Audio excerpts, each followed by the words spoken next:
এই ভিডিওটি আজ সারা বিশ্বে দেখা হচ্ছে, যেটা দেখার পরে অনেকেই তাদের ফ্লাইট নিয়ে ভীতবোধ করছেন। কারণ গুজরাটের আহমেদাবাদে এয়ার ইন্ডিয়ার বোয়িং ড্রিমলাইনার 7878-এর ফ্লাইটটি বিধ্বস্ত হয়ে বিমানের প্রায় 241 জনের সকলেরই মৃত্যু হয়েছে। যে বিমানটির গন্তব্যস্থল ছিল লন্ডনের গ্যাটউইক বিমানবন্দর। আসলে গত 12 জুন 2025-এ দুপুর 1:38 আহমেদাবাদের সর্দার বল্লভভাই প্যাটেল আন্তর্জাতিক বিমানবন্দর থেকে যাত্রা করার মাত্র 30 সেকেন্ড পরেই এয়ার ইন্ডিয়ার বোয়িং ড্রিমলাইনার 7878-এর ফ্লাইটটি বিমানবন্দর থেকে মাত্র 5 কিলোমিটার দূরে মেঘানীনগরের বিজে মেডিকেল কলেজের চিকিৎসক পড়ুয়াদের একটি হোস্টেলে ভেঙে পড়ে। এই ভয়ঙ্কর দুর্ঘটনার দৃশ্য ভীতিজনক। মাত্র 625 ফুট উচ্চতায় থাকা অবস্থায় বিমান চালকেরা বড়সড় কোনো বিপদের আশঙ্কায় এটিসি অর্থাৎ এয়ার ট্রাফিক কন্ট্রোলে মেডে নামের বিশেষ বার্তা পাঠান, কিন্তু এটিসি এর প্রত্যুত্তর দেবার আগেই সব শেষ হয়ে যায়। যে দৃশ্যগুলো প্রকাশিত হয়েছে তা সারা বিশ্ব দেখছে। যারা ইউরোপে, যুক্তরাষ্ট্রে এবং দেশে বিদেশের বিভিন্ন প্রান্তে আছেন, তারা এই দৃশ্যগুলো দেখার পরে তাদের মনেও ফ্লাইট সম্পর্কে হঠাৎ করে উদ্বেগ জেগেছে। কারণ এই ফ্লাইটটি যেভাবে দুর্ঘটনার শিকার হয়েছে, কেউই বুঝতে পারছে না এখানে আসলে কি ঘটেছে। কারণ যদি আপনি এই ফ্লাইটের রুট দেখেন, তাহলে দেখতে পাবেন এটি গুজরাটের আহমেদাবাদ শহর থেকে যাত্রা শুরু করে লন্ডনের দিকে যাচ্ছিল। এটি একটি দীর্ঘ যাত্রা ছিল। এখন এখানে একটি বিষয় উল্লেখ করতে হবে যে যখন একটি বড় বিমানে আন্তর্জাতিক যাত্রা করা হয়, তখন এতে প্রচুর পরিমাণে জ্বালানি বহন করা হয়। আর যদি এমন একটি ফ্লাইট দুর্ঘটনার শিকার হয়, এতে অতিরিক্ত জ্বালানি থাকার ফলে বিস্ফোরণ আরও ভয়ঙ্কর হয়ে ওঠে।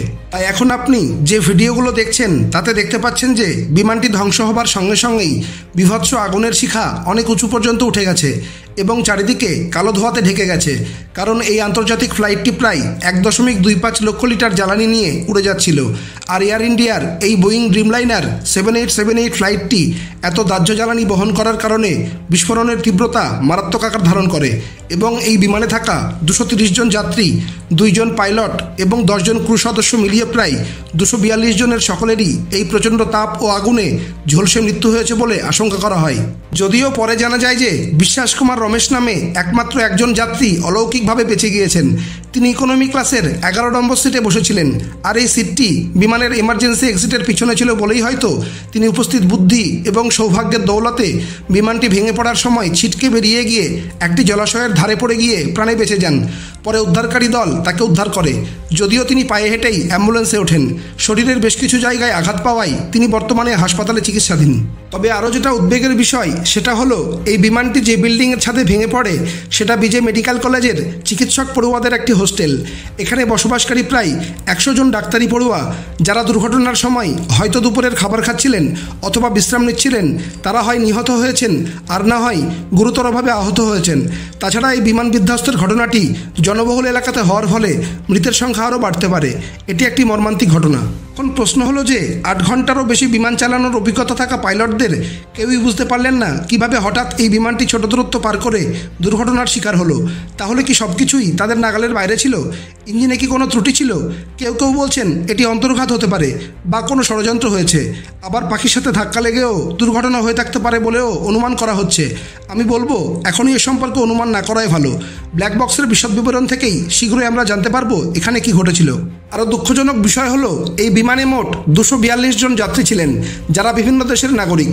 বিমানটিতে 169 জন ভারতীয়, 53 জন ব্রিটিশ, 7 জন পর্তুগিজ এবং 1 জন কানাডার নাগরিক ছিলেন। ভিভিআইপিদের মধ্যে গুজরাটের প্রাক্তন মুখ্যমন্ত্রী বিজয় রূপানীও ছিলেন, যার নাম নিহতদের তালিকাতে রয়েছে। যদি আপনি এয়ার ইন্ডিয়ার টুইটার পেজ দেখেন, তাহলে দেখবেন সব কিছু কালো করে দেওয়া হয়েছে। প্রোফাইল ছবি, ব্যানার সবই সরিয়ে দেওয়া হয়েছে, কারণ এটি একটি বড় দুর্ঘটনা। এয়ার ইন্ডিয়া তার সমস্ত সোশ্যাল মিডিয়া হ্যান্ডেল কালো করে দিয়েছে। যদি তীব্রতার কথা বলি, তবে এটি ভারতের ইতিহাসে গত 15 বছরের মধ্যে সবচেয়ে বড় বিমান দুর্ঘটনা। শেষবার দেশে এই স্তরের বিমান দুর্ঘটনা ঘটেছিল 2010 সালে ম্যাঙ্গালোরে, যখন দুর্ভাগ্যবশত 158 জন প্রাণ হারিয়েছিলেন। সম্ভবত এটি ভারতের ইতিহাসে অন্যতম বৃহত্তম ট্র্যাজেডি হিসাবে উল্লেখ করা হবে এবং বিশ্বও এই দুর্ঘটনার দিকে নজর দিচ্ছে, কারণ এটি প্রথমবার যে বোয়িংয়ের 787 ড্রিমলাইনার, যা তাদের সেরা বিমান হিসাবে বিবেচিত হয়, দুর্ঘটনার শিকার হয়েছে। যদি আমরা এই দুর্ঘটনাটিকে অন্যান্য বিশ্বব্যাপী বিপর্যয়ের সাথে তুলনা করি, তাহলে আপনি একটি প্যাটার্ন লক্ষ্য করবেন। সম্প্রতি বিশ্বজুড়ে দেখুন বোয়িংয়ের অনেক বিমান একের পর এক দুর্ঘটনা দুর্ঘটনার শিকার হয়েছে এবং প্রায়শই মানুষ বোয়িং বিমানের গুণমান নিয়ে প্রশ্ন তুলেছে। এটি বোয়িং বিমানের আরেকটি দুর্ঘটনা যা মাত্র কয়েক মাসের ব্যবধানে ঘটেছে। এর আগে 29 ডিসেম্বর 2024-এ দক্ষিণ কোরিয়ার একটি ফ্লাইট জেট গুরুতরভাবে দুর্ঘটনার শিকার হয়েছিল। 94 জন মানুষ তাদের জীবন হারিয়েছিলেন। বোয়িং আনুষ্ঠানিকভাবে তাদের সমবেদনা জানিয়ে বলেছিল যে যা ঘটেছে তা খুবই দুঃখজনক।